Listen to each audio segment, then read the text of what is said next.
Olá, sejam bem-vindos ao canal Engenharia de Software com ênfase em ML. Eu sou o professor Gilianes Guedes e eu já atuo na área de modelagem de software há vários anos.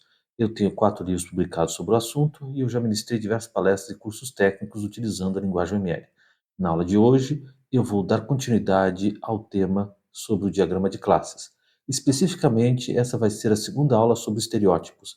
E como eu falei no vídeo anterior, são um recurso muito poderoso utilizado pela UML como um todo, mas em particular sobre o diagrama de classes. Então, vamos iniciar a nossa aula.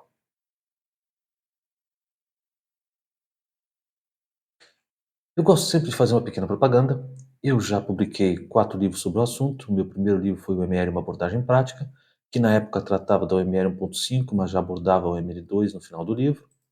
Depois eu lancei o livro ML2 Guia de Consulta Rápida. Depois eu lancei o ML2 Guia Prático. E finalmente eu lancei o livro mais completo, na minha opinião, mais completo, mais atualizado, o ML2, uma abordagem prática, que se encontra na terceira edição. Mas vamos ao conteúdo. Hoje eu vou falar sobre os estereótipos Boundary, Control e Entity, que eu julgo muito importantes para o ML.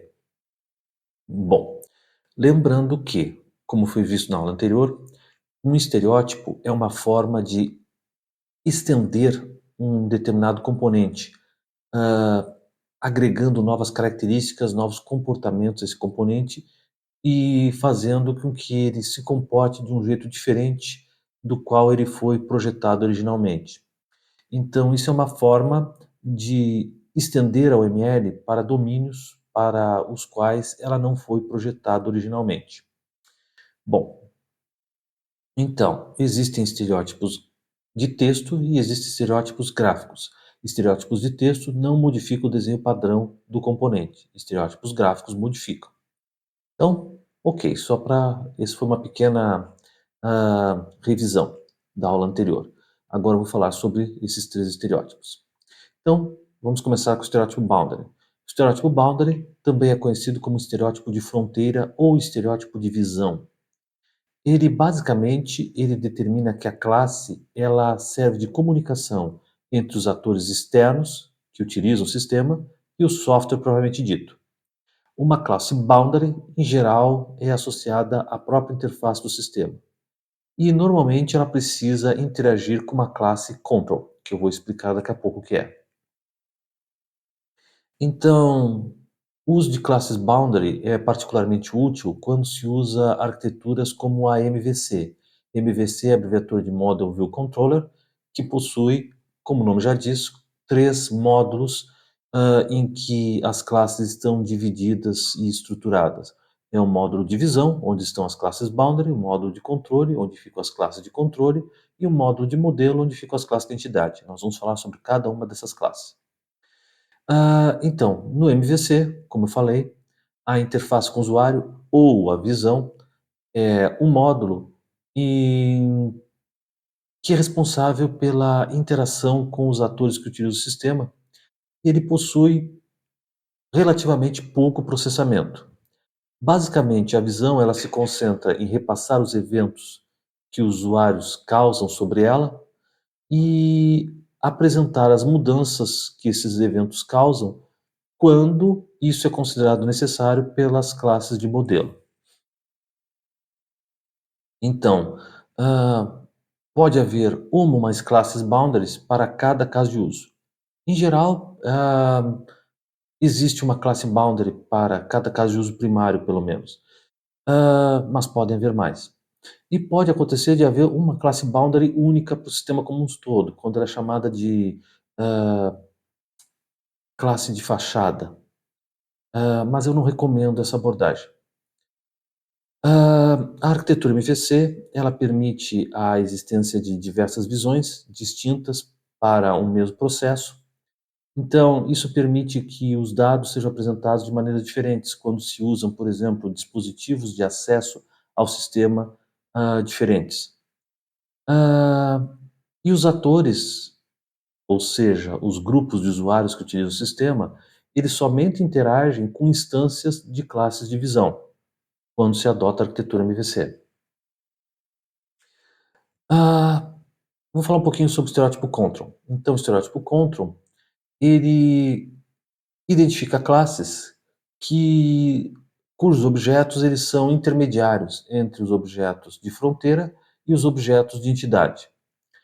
Então, os objetos control, eles ficam no módulo de controle, na arquitetura MVC, e eles interpretam os eventos que ocorrem sobre os objetos de fronteira e, quando acho necessário, solicitam a execução de ações em resposta. Ah, então, os objetos de controle, eles, como o nome já diz, eles tentam controlar os processos que são representados por caso de uso.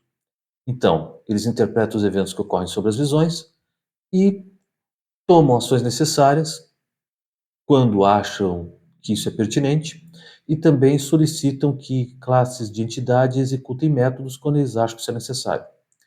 E também eles solicitam que os objetos de visão ou objetos de fronteira eles apresentem os resultados dessas ações e da execução desses métodos. Pode haver um controlador para cada caso de uso ou mais. Pode haver um controlador só para todo o sistema, que aí ele é chamado de controlador de fachada, mas isso só deve ser utilizado quando esse controlador for considerado suficiente para controlar todos os processos do sistema. Eu, pessoalmente, não acho isso prático. É melhor ter um controlador para cada caso de uso, senão se concentra muitas operações, muito processamento numa classe só. E pode também haver um controlador de fachada, que vai desempenhar uma função geral, e vai haver diversos controladores subordinados a ele, e ele vai delegar algumas funções a esses controladores subordinados. Então, os objetos de classes controladoras, eles interagem com objetos de fronteira, objetos de classe de entidade, outros controladores, mas não podem interagir diretamente com os atores. Bom, aqui nós temos um exemplo de classes que receberam os estereótipos boundary e control. Aqui nós temos uma classe que foi chamada de interface banco e aqui outra classe que foi chamada de controlador banco. Notem que os desenhos são bem diferentes do desenho padrão adotado para representar uma classe da UML, que normalmente é um retângulo com algumas divisões. Bom, acontece que o estereótipo boundary e o estereótipo control são estereótipos gráficos que modificam o desenho padrão da classe. Então, por isso que eles apresentam esse símbolo. Então, ah, o símbolo de a classe que recebe o estereótipo boundary, ela é representada por um traço vertical ligado a um círculo.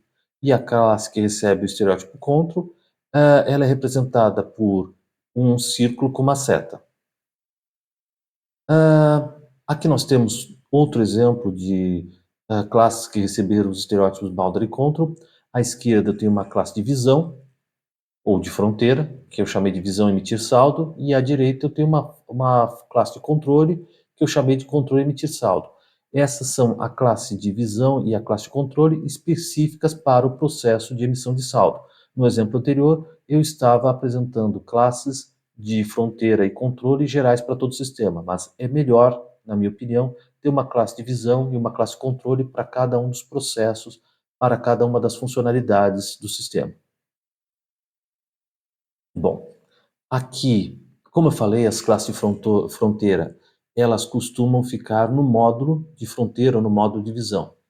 Então aqui eu tenho todas as classes de fronteira para o sistema de controle bancário que nós temos utilizado como exemplo ah, nessas aulas. Então aqui eu tenho uma classe de visão para abertura de conta, outra para manutenção de cliente, outra para realizar depósito, outra para realizar saque, outra para emitir saldo, outra para emitir extrato e outra para encerramento de conta.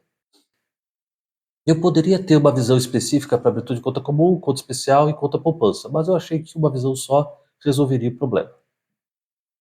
E aqui nós temos as classes de modelo, que ficam no módulo de modelo da arquitetura MVC. Então essas são as classes essas são as classes de controle ah, que ficam no módulo de controle do padrão MVC, da arquitetura MVC. Então, da mesma forma que no exemplo anterior, eu tenho uma classe de controle para cada caso de uso. Então, eu tenho uma classe de controle para abertura de conta, outra para controlar o processo de manutenção do cliente, outra para realizar um depósito, outra para realizar um saque, outra para emitir saldo, outra para emitir extrato e uma última para controlar o processo de encerramento de conta. Agora eu vou falar sobre as classes de entidade, sobre o estereótipo entity, na verdade. O estereótipo entity é aplicado às classes de entidade. Ele torna explícito que uma classe é uma classe de entidade. Uma classe de entidade é uma classe que está relacionada diretamente ao domínio do problema. Normalmente, classes assim, eles vão ter informações recebidas, aliás, os objetos dessas classes, elas conterão informações recebidas e ou armazenadas pelo sistema ou geradas por meio deste. E essas informações também, elas se referem ao contexto do problema que o software pretende solucionar. A classe com estereótipo entity também passa a informação de que elas provavelmente terão muitos objetos e que, muito provavelmente, elas serão persistentes. Ou seja, os objetos dessas classes precisam ser gravados em disco, persistidos de alguma maneira em disco. Ah, bom, muitas vezes é comum se confundir classes de entidade com classes persistentes. A maioria das classes de entidade realmente é persistente, mas isso não é uma regra. Então, pode acontecer de eventualmente uma classe de entidade ser transiente, ou seja, uma classe cujos objetos não precisam ser persistidos em disco, não precisam ser gravados em disco. Aqui eu tenho uma classe que recebeu o estereótipo entity. Aqui eu tenho a classe conta comum, que a gente tem usado como exemplo em vários vídeos desse canal, que recebeu o estereótipo entity. Notem que o estereótipo entity ele modifica o desenho padrão da classe e ela passa representada com um círculo, como um círculo com um traço embaixo. E existe também o estereótipo persistent, que ele torna específico que realmente aquela classe é uma classe persistente, é uma classe ah, cujos objetos precisam ser gravados em disco. Então, eventualmente, como eu falei, uma classe de entidade pode ser transiente, embora isso não seja muito comum. Então, se eu quiser deixar explícito que a classe é persistente, eu posso utilizar esse estereótipo persistent. Então, aqui eu peguei a classe conta comum e apliquei o estereótipo persistent para deixar explícito que os seus objetos precisam ser gravados em disco. E é isso, nós terminamos mais essa aula. Obrigado pela atenção, eu espero que essa aula tenha sido útil para vocês. Ah, Se vocês acharam essa aula útil, eu peço que vocês curtam esse vídeo, compartilhem com quem possa ter interesse e se ainda não se inscreveram no canal, se inscrevam. Obrigado pela atenção, nós nos vemos nos próximos vídeos.